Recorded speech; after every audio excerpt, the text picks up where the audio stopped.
सब वो दिन आंसुओं और भय से भरा होगा जो मुर्दों को जगाएगा।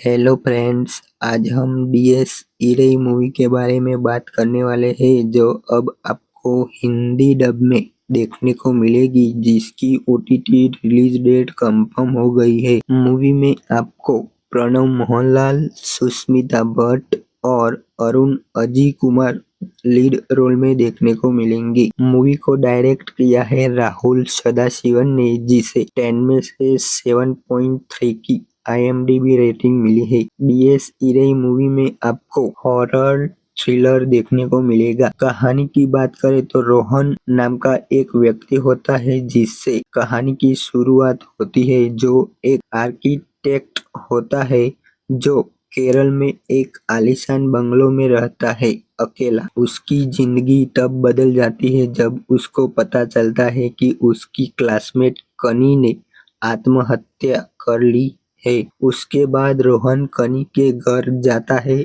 और वो कनी के ड्रेसिंग टेबल से एक लाल रंग का हेयर क्लिप अपने घर पर लाता है। उसके बाद रोहन को अपने बंगलों में अजीबोगरीब डरावने सपने आने लगते हैं और आवाजें सुनाई देती है।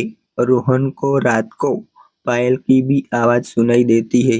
अब आगे रोहन के साथ क्या होगा और वो कैसे इस समस्या से बाहर निकलेगा, वो देखने के लिए आपको ये मूवी देखनी पड़ेगी, जो 5 दिसंबर को जियो हॉटस्टार पर आप इस मूवी को देख सकते हो, जिसे तमिल, तेलुगु, कन्नड़ा, मलयालम और हिंदी में रिलीज किया जाएगा।